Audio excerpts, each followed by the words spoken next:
How's it going, guys? My name is Nico, and the topic of today's video is going to be about my thoughts and opinions on the Book of Thoth, or however you would like to pronounce it. The most common pronunciation is Thoth.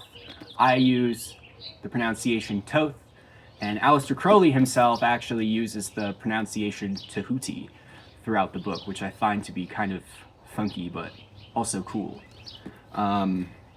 So first things first, we have to address the elephant in the room, and that is Aleister Crowley himself, who is the author of the Book of Thoth, or Thoth. A lot of people see him as a purely negative figure.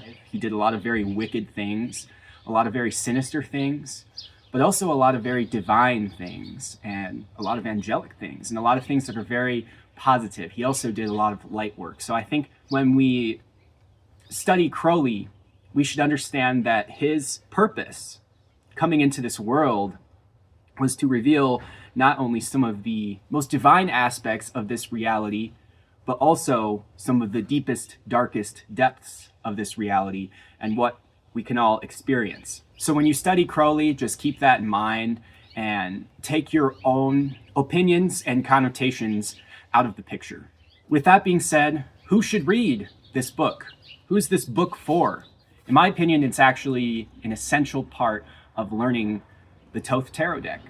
And it should be a goal to set for yourself to be able to learn the spiritual knowledge that you need to learn to be able to tackle this book and interpret what it's saying. Because if you don't know any of the spiritual traditions that are in this book, it's not going to make any sense. It's that esoteric and it's that deep.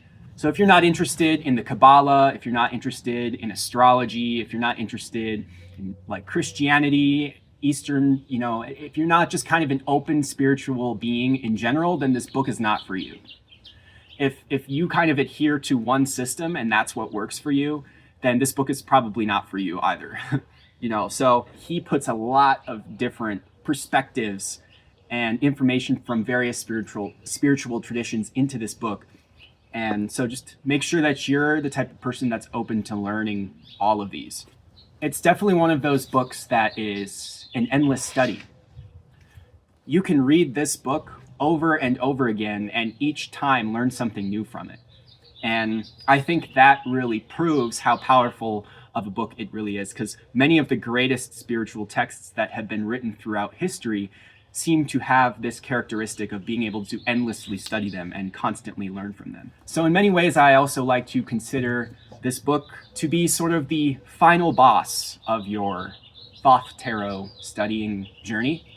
Oftentimes we'll pick up the deck and certain things within the deck will catch our attention, and then we learn this system. And then a different symbol leads us in this direction, and then we learn that symbol. And once we've kind of collectively established that foundation, we understand all of the traditions that are packed into the Thoth system, then and only then should we pick up this book. So the next part of this video, I just thought I would talk about what I perceive to be the pros and cons of this book. There are a lot of mixed reviews on it, and I believe those mixed reviews come from people that aren't necessarily open to learning all of these things and are not quite ready to, experience how deep this rabbit hole really goes, because that's what it is. Some people may like that, some people may not like that aspect of this book. So the first pro I thought I would talk about is that I believe this book is a masterclass in demonstrating the shared values and interconnectedness between all spiritual traditions throughout the world. In fact, it's one of the most complete books I have ever read that really goes into depth about all of these similarities and brings it together cohesively. The other main sort of pro that I thought I would talk about is that it's very mind-opening. Crowley has this way of making connections between things in a way that most people would never ever think about. And I can't think of very many authors, philosophers, or spiritual gurus that I've read about that depict this interconnectedness between various spiritual systems as well as Crowley does in the Book of Thoth. So I think that's another strong part about reading this book. And the last pro I thought I would mention before I move into some criticisms that I have or things that might be cons is that no other book explains the card meanings of the Thoth Tarot to the level of depth that this book does. This is, like I said before, absolutely essential to read at some point if you're planning to learn Thoth. And if your goal in reading the Thoth Tarot is not to eventually reach this book, then you should pick a different divinatory system altogether.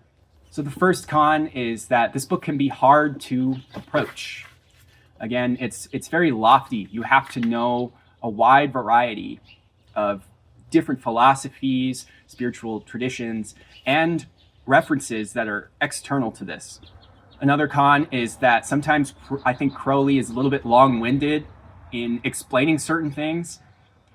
I think there's some over-articulation that can be observed throughout this book. And it kind of has this tendency to jump around a lot, which in my case is actually kind of a pro because my mind does that already. But I could see why for many people that might be a con. It can be kind of like just confusing and chaotic if you don't just go with the flow of jumping around between these different ideas. And in order to understand this book, you may have to study things that seem dry or you may not necessarily be interested in. And you definitely have to do this because otherwise you're going to be missing so many other aspects of this book that really reveal the power and strength and complexity and depth of the Thoth system. The last con I thought I would mention is that when you learn this system and you actually put it into practice and you're doing readings, I've noticed that it can be very hard to funnel all this information down for the beginner or someone who has not even received a reading before. I think this deck caters more towards the ambitious spiritual seeker or the advanced. And so maybe if you're doing readings and whatnot and you're interested in learning Thoth, it would still be good to learn like a Marseille deck or, a deck that's a little bit more intuitive so you can funnel that information down for the beginner to understand. So I hope that this video gave you some things to think about before you decide to embark on your Thoth Tarot study journey. And as always, I hope you have a good rest of your day. Namaste. Thank you.